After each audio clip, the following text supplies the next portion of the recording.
Hello viewers, আজকে আমরা classification of verbs এর চতুর্থ পর্ব শুরু করতে যাচ্ছি। আমরা এর আগে বলেছি ভার্ব প্রধানত দুই প্রকার, ফাইনাইট এবং নন ফাইনাইট, এবং আমি ফাইনাইট সম্পর্কে আলোচনা করেছিলাম এবং আজকে আমি নন ফাইনাইট সম্পর্কে আলোচনা করব। Verbs finite, non finite. ফাইনাইটটা আমি আগে আলোচনা করেছি, এখন নন ফাইনাইট। নন ফাইনাইট ভার্বকে প্রধানত তিনটি ভাগে ভাগ করা যায়। একটি ইনফিনিটিভস, জিরান্ডস এবং পার্টিসিপলস। ইনফিনিটিভ, জিরান্ডস এবং পার্টিসিপলস নন ফাইনাইট ভার্ব। আমি আগে বলছি নন ফাইনাইট ভার্ব হচ্ছে এক রকমের প্যারালাইজড ভার্ব, সক্রিয় ভার্ব নয়, এবং এটা বলা চলে যে নিষ্ক্রিয় একটি ভার্ব। এটা সরাসরি কোনো সাবজেক্টের সাথে কোনো কাজ করে না, বিশেষ করে আর নাম্বার, পার্সন এবং টেন্স ভেদে এদের কোনো পরিবর্তন হয় না। এই জন্য আমি বলেছিলাম যে এটা একটা paralysed verb. Non finite verb, এই ভার্ব যে গ্রুপটা, এটা নন paralysed verb.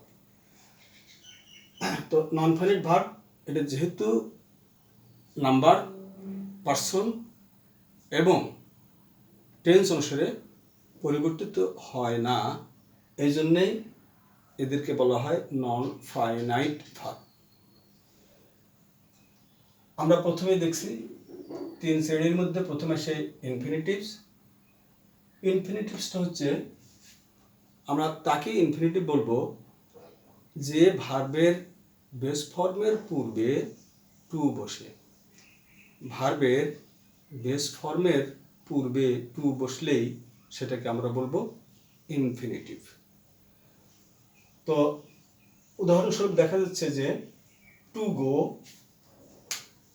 Two go, to eat, to go, to see, এরকম যত ভার্ব আছে সেই ভার্বের বেস ফর্ম হচ্ছে সেই ফর্মটা যেটা সাধারণত কোনো ডিকশনারিতে ভার্ব হিসেবে যার উল্লেখ থাকে, যার কোনো পরিবর্তন হয় না, সেটা হলো বেস ফর্ম। তো ইনফিনিটিভের যে পরিচিতি সেটা হলো ভার্বের পূর্বে টু থাকবে। ভার্বের পূর্বে টু থাকবে। To go, to eat, to go, to be, to see, to love, to cry, to play, এরকম যত রকমের ভার্বের সাথে পূর্বে টু থাকবে সেটা হচ্ছে ইনফিনিটিভ। ভার্বের পূর্বে যে টু থাকে সেটা প্রিপোজিশন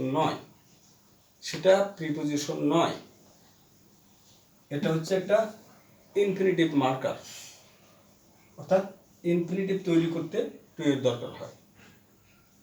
যখন একটা ইনফিনিটিভ তৈরি হয় সেই ইনফিনিটিভটা আর ভার্ব থাকে না। আমি বলছি এটা ভার্ব হিসেবে কাজ করে না, এটা তখন নাউন হিসেবে কাজ করে। এই জন্য আমি বলছি, দেখাচ্ছি এখানে যে ইনফিনিটিভস ব্র্যাকেটে to plus base form is equal to noun. তার ভিতরে ভার্বের অংশ থাকে, অংশ বিশেষে ভার্ব থাকে, কিন্তু মূলত সেটা নাউন হিসেবে কাজ করে। তারপরেও ভার্বের অংশ থাকে। সকল নন ফাইনাইট যেগুলো আছে তার মধ্যে ভার্বের অংশ থাকে। ভার্বের অংশ থাকে কেন সেটা আমি এই পরে বলে দেবো, যে এর মধ্যে ভার্বের অংশ থাকে। যদিও নাউন হিসেবে কাজ করে, তারপরে ইনফিনিটিভ ভার্ব হিসেবে কাজ করতে, ভার্বের অংশ বিশেষ হিসেবে কাজ করতে পারে। To eat, to go, to C.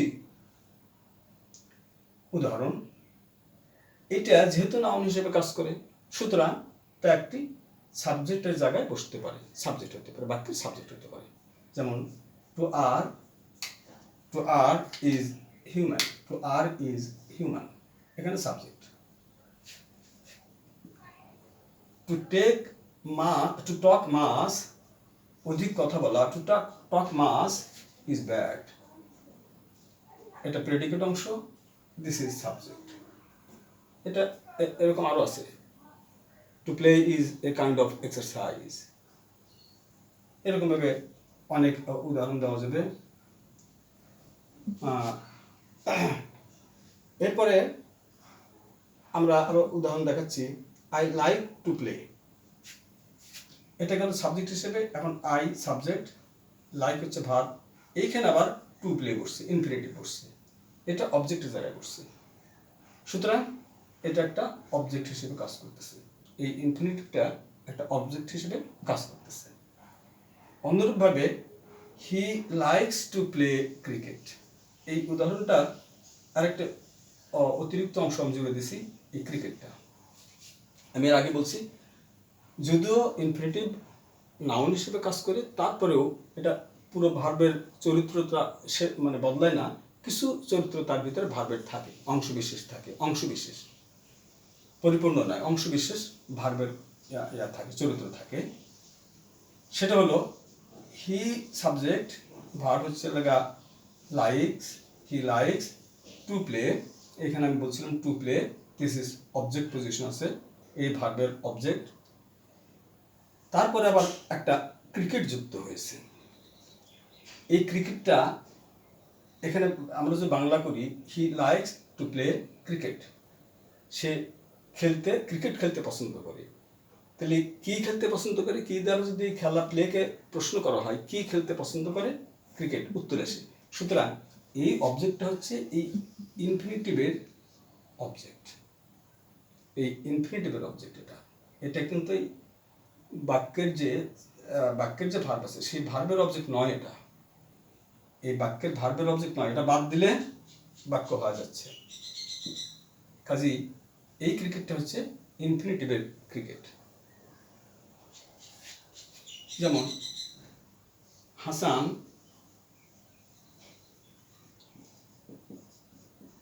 Likes to read novels, Hasan উপন্যাস পড়তে পছন্দ করে। এখানে এই নভেলসটা হচ্ছে এই রিড ভার্ব, এটা আবার কার অংশ, এইটা ইনফিনিটিভ তৈরি করছে। তো এই ইনফিনিটিভের অংশ মানে অবজেক্ট হচ্ছে নভেলস। সুতরাং এখানে পরিপূর্ণ নাউন মানে নাউনের মতো ব্যবহার করে, পূর্ণ নাউনের মতো ব্যবহার করে, এবং সাবজেক্ট হতে পারে, অবজেক্ট হতে পারে। তারপরও ভার্বের একটা, যেহেতু ভার্ব থেকে উৎপন্ন এটা, কাজে ভার্বের কিছু সংশ্লেষ এর ভিতরে থাকে। যেমন সে অবজেক্ট গ্রহণ করতে পারে, এটি প্রমাণিত হলো যে ইনফিনিটিভ অবজেক্ট গ্রহণ করতে পারে। সে সাবজেক্ট হতে পারে, সে অবজেক্ট হতে পারে, সে আবার ওইটা আবার নিজস্ব অবজেক্ট গ্রহণ করতে পারে। এরপরে আসলো জিরান্ড। জিরান্ডস হচ্ছে ভার্বের ইং ফর্ম, ভি ইং ফর্ম, ING ভার্বের ইং ফর্ম, এবং এটা নাউন হিসেবে কাজ করে। তো এখানে আমরা দেখাচ্ছি, যেমন যদি কোনো ভার্বের সঙ্গে ING যুক্ত থাকে এবং সেটা নাউন হিসেবে কাজ করতে পারে, তাহলে সেটাই জিরান্ড। যেমন উদাহরণস্বরূপ walking, playing, running, eating, swimming, লাফিং, ক্রাইং, যত রকমের ভার্ব আছে সব ভার্বের সাথে ING যুক্ত করলে এবং সেটা যদি নাউন হিসেবে ব্যবহার করা হয় তাহলে সেটা হবে জিরান্ড। যেমন উদাহরণস্বরূপ, যেহেতু এটা নাউন হিসেবে ব্যবহৃত হয়, কাজে নাউন যা হতে পারবে এটা সেটি হতে পারবে।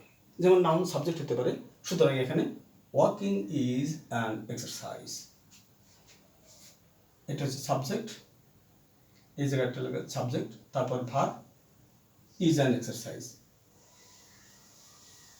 এটা হচ্ছে অন্য একটা অংশ, কমপ্লিমেন্টারি অংশ। এটা আমি এখানে দেখাচ্ছি যে ওয়াকিং ING যুক্ত, ওয়াক ভার্বের সঙ্গে ING যুক্ত হয় একটা জেরান্ড গঠন করছে এবং সেটা সাবজেক্ট হচ্ছে, দিস ইজ সাবজেক্ট।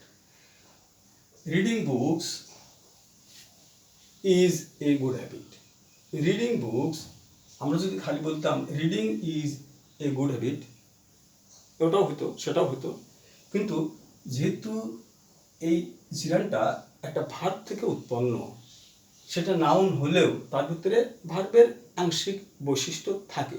সেটা কি? কোনো নাউনই অবজেক্ট গ্রহণ করতে পারে না, কিন্তু জিরান্ড নাউন হওয়া সত্ত্বেও অবজেক্ট গ্রহণ করতে পারে। অর্থাৎ যেহেতু এটা ভার্ব থেকে উৎপন্ন, কাজেই ভার্বের কিছু বৈশিষ্ট্য আছে, সেই বৈশিষ্ট্য হলো ট্রানজিটিভ ভার্ব যদি হয় তাহলে সে অবজেক্ট গ্রহণ করে। এখানে জিরান্ড হওয়ার পরেও রিড ভার্বটা যেহেতু ট্রানজিটিভ ভার্ব, সে জিরান্ড গঠন হওয়ার পরেও সে নিজস্ব অবজেক্ট গ্রহণ করেছে। রিডিং কি পড়া? বই পড়া।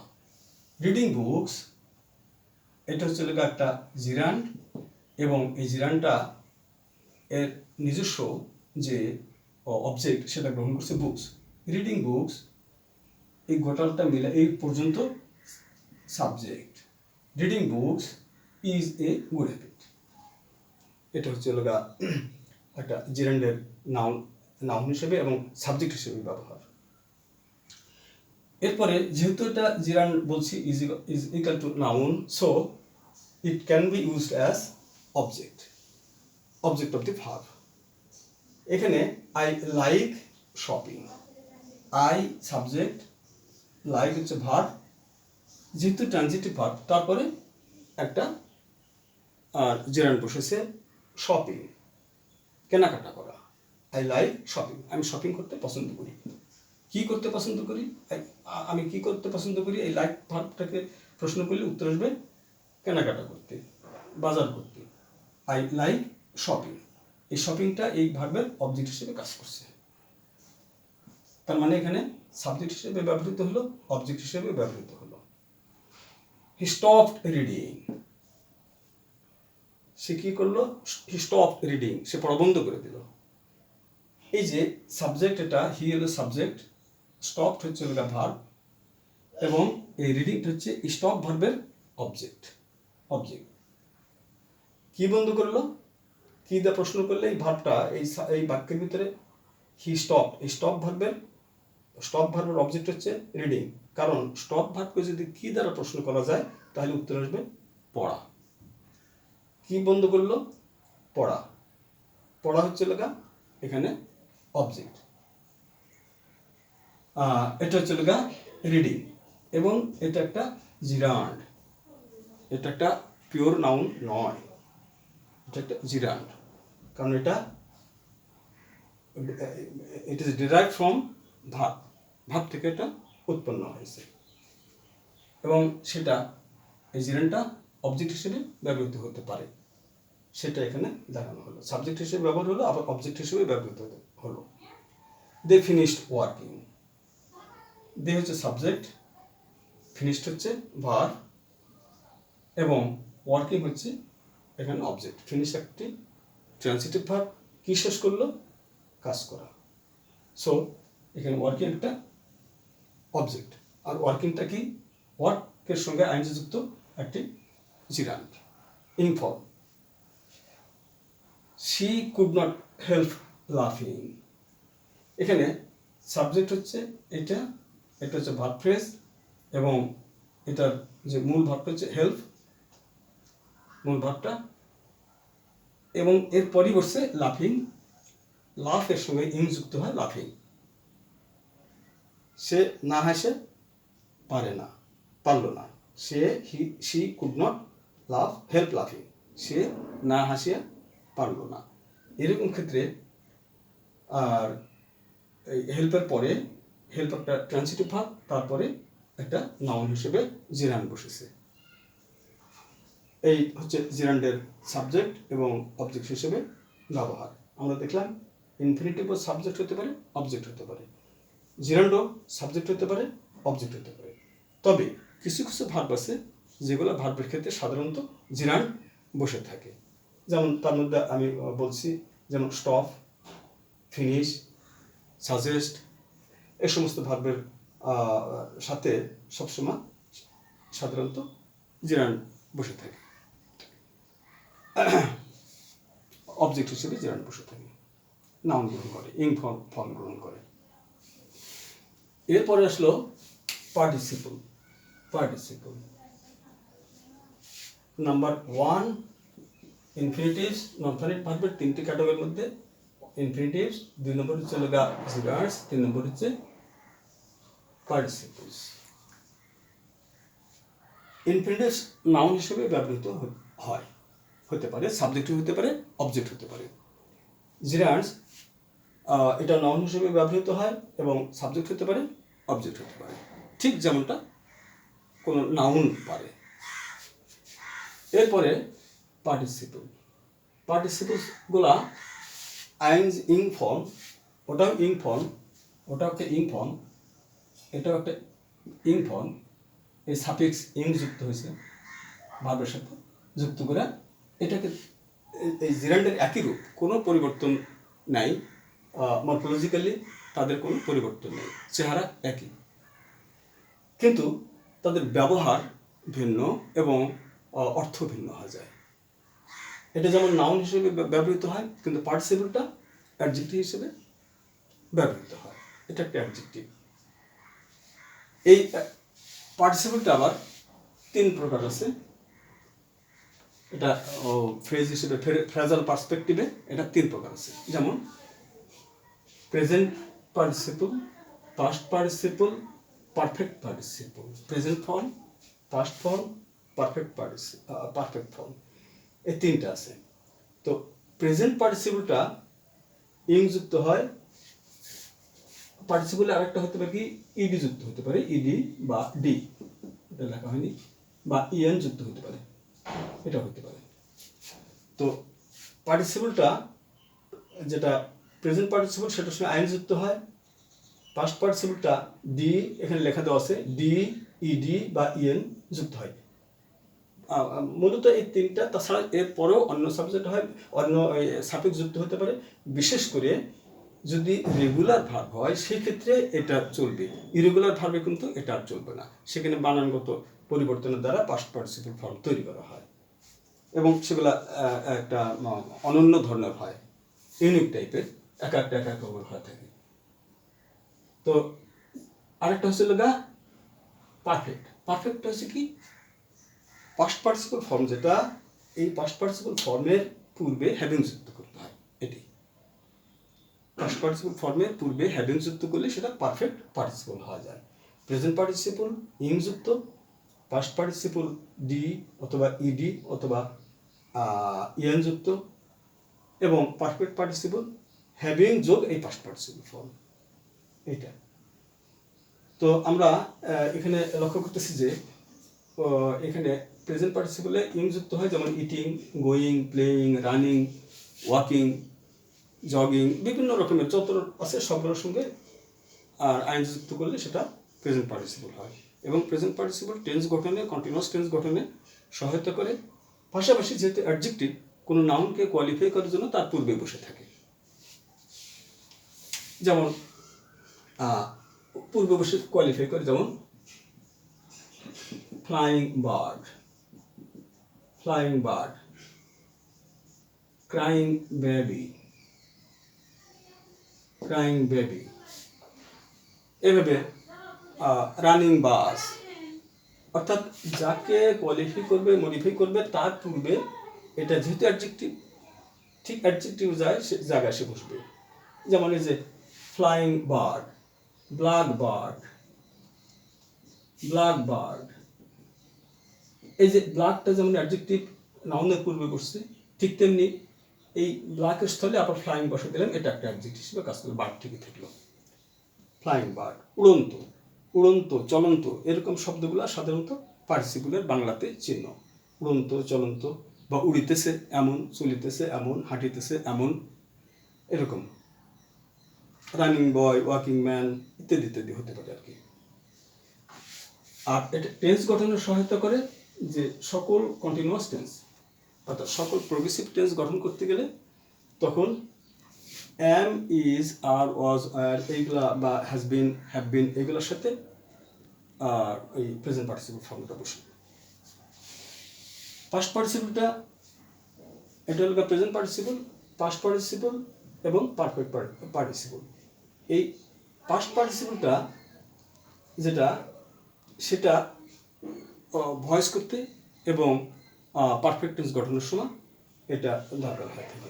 উদাহরণস্বরূপ আমি দিলাম সেই, টোল্ড, এই যে ডি, ইডি বা ইএন, সেই, টোল্ড, ওয়াট, এগুলো যুক্ত হয়। আর কতগুলো আছে ইরেগুলার ভাব, সেখানে বানান পদ্ধতি ভিন্ন রকমের থেকে সেখানে আভ্যন্তরীণ বানান পরিবর্তনের দ্বারা পাস্ট পার্টিসিপল ফর্ম করতে হয়। এরপরে পারফেক্ট পার্টিসিপল। পারফেক্ট পার্টিসিপলটা হ্যাভিং যোগ V3, অর্থাৎ V3 আমরা যেটাকে বলি পাস্ট পার্টিসিপল, যেমন হ্যাভিং ইটেন, হ্যাভিং গান, হ্যাভিং রিটেন, এগুলো সাধারণত এই পার্টিসিপল পারফেক্ট পার্টিসিপলটা ব্যবহার করা হয় কোনো কাজ করিয়া, খাইয়া, আসিয়া, অন্য একটি কাজ আমি যদি করি, বা এরকম ক্ষেত্রে ভাত খাইয়া আমি স্কুলে গেলাম। ভাত খাইয়া, এই খাইয়া, আসিয়া, এরকম অসংখ্য ক্রিয়া যেগুলো আছে সেইগুলোর ক্ষেত্রে প্রেজেন্ট পার্টিসিপল এবং পাস্ট পার্টিসিপলটা ব্যবহৃত হয়ে থাকে। যেমন আমি ভাত খাইয়া স্কুলে যাইব, I shall go to school eating rice. I shall go to school eating rice. আবার এটা প্রেজেন্ট পার্টিসিপল দেয়, এই যে ইটিংটা দিলাম, ইটিংটা এটা হচ্ছে present participle. I shall go to school eating rice. অত হইতে পারে এটা আগে এসে যায় eating rice, I shall go to school। সেই ক্ষেত্রে আগে এখানে একটা কমা দিতে হবে, ইটিং রাইস, আমি বরং এখানে লেখা দেখাচ্ছি,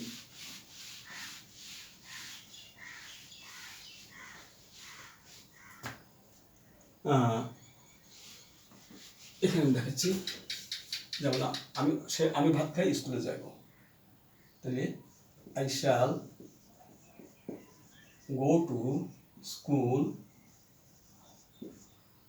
eating rice। এই ইটিংটা হচ্ছে পার্টিসিপল, প্রেজেন্ট পার্টিসিপল, এবং সেটা হইয়া, করিয়া, খাইয়া, এরকম ক্ষেত্রে এটা ব্যবহৃত হয়, এবং এর অবজেক্ট হচ্ছে এটা, এই রাইসটা।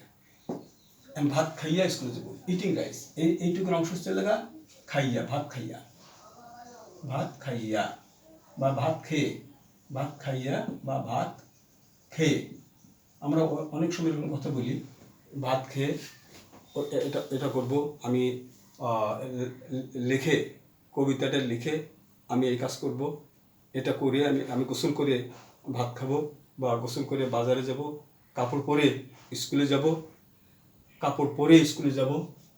I shall go to school wearing my dress. wearing, ওই ওখানে আইন যুক্ত হবে। এইভাবে অনেকগুলা উদাহরণ করা যাবে। তবে একটি বিষয় দেখতে হবে যে এই পার্টিসিপলটা আমি বাক্যের প্রথমে আনতে পারি, ইটিং রাইস, ইটিং রাইস, এখানে একটু কমা দিতে হয়, একটু মানে পৃথক করার জন্য একটু কমা দিতে হয়, তারপরে বাকি একটু আসবে। I shall go to school wearing my dress, I shall go to school or field or elsewhere, এটা দেওয়া যেতে পারে। এটা হচ্ছে প্রেজেন্ট পার্টিসিপলের দ্বিতীয় একটি ব্যবহার। একটা হচ্ছে টেন্স গঠনে, আর একটা হচ্ছে অসমাপ্তকার ক্রিয়ার ক্ষেত্রে বাক্য গঠন করতে। আরও ব্যবহার আছে, যেমন বাক্য সংযোগ করতে, বাক্য পরিবর্তন করতে, ট্রান্সফরমেশন করতে এটা কাজে লাগে। যাই হোক, এরপরে হ্যাভিংটাও একই অবস্থা। আমি ভাত খাইয়া আমি ঘড়িটি তৈরি করে স্কুলে যাব,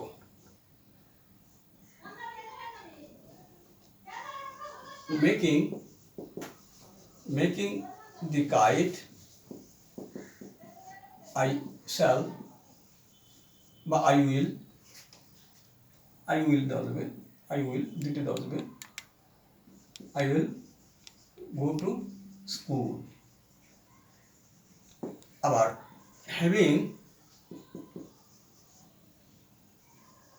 making the kite, having made the kite, I will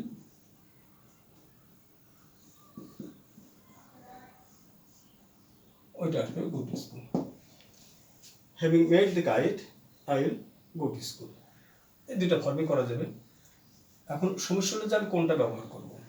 ব্যবহার করার বিষয়টা হচ্ছে যে এই আমি যে স্কুলে আমি যখন কথাটা বলতেছি সেই কথাটা বলার সময় প্রেক্ষাপটে বিচার করতে হবে। আমার যদি making the kite I will go to school, এখানে অর্থটা এরকম দাঁড়াচ্ছে যে আমি ঘুড়ি বানানোর পর ঘুড়িটা নিয়েই গেলাম নাকি। এটা সময়ের যে তফাৎ তৈরি করার জন্য আমি হ্যাভিং দিয়ে দিতে পারি, হ্যাভিং মেড দিয়ে এটা সুস্পষ্ট করার জন্য। হ্যাভিং মেড দি কাইট অর্থাৎ আমি ঘুড়ি বানানো শেষ করার পরে ওটা আর নেইনি, ওটা রেখে আমি স্কুলে যাব। এটা হচ্ছে বিষয় যে যদি অতীতে যে ঘটনাটা করা হলো, যে কাজটি করা হলো, সেটা একটা ব্যবধান তৈরি করা, সুস্পষ্ট করার জন্য, বোঝানোর জন্য এই পারফেক্ট পার্টিসিপলটা দেওয়া এটা বাক্যগুলো করলে সুবিধা হয়। Making the kite I will go to school. Making the kite, ঘুড়িটা বানা, সে ঘুড়িটা আমি নিয়ে গেলাম না রেখে গেলাম। কিন্তু এখানে হ্যাভিং মেড দি কাইট, এখান থেকে এটা বোঝা যায় যে আমি ঘুড়িটা বানানোর একটু পরেই আমি তারপরে গেছি, এটার সাথে আমার সম্পর্ক খুব একটা নেই। শুধু কাজটা ছিল আমার বানানো, সেটুকু হয়ে গেছে, তারপর বাকি আমার অন্য একটা কাজে আমি চলে গেছি। আর এখানে বোঝা যায় ওইটা এই কাজের সাথে এই কাজটার একটা সম্পর্ক থাকে যে আমি এটা নিয়েই গেছি কিনা, এটা একটা সংশয় সৃষ্টি হয়। সংশয় দূর করার জন্য পারফেক্টটা ব্যবহার করা হয় কি এই, তাছাড়া তেমন কোনো কিছু না। এটা গেল হচ্ছে প্রেজেন্ট পার্টিসিপল এবং পারফেক্ট পার্টিসিপলের ব্যবহার। তাছাড়াও পারফেক্ট পার্টিসিপলের আরও অন্য ব্যবহার আছে। যখন আমরা কোনো অ্যাবসলিউট স্ট্রাকচার কনস্ট্রাকশন করতে যাব তখন এটারও দরকার হতে পারে। তো ঠিক আছে, আজকে এই পর্যন্ত থাক। সবাইকে ধন্যবাদ।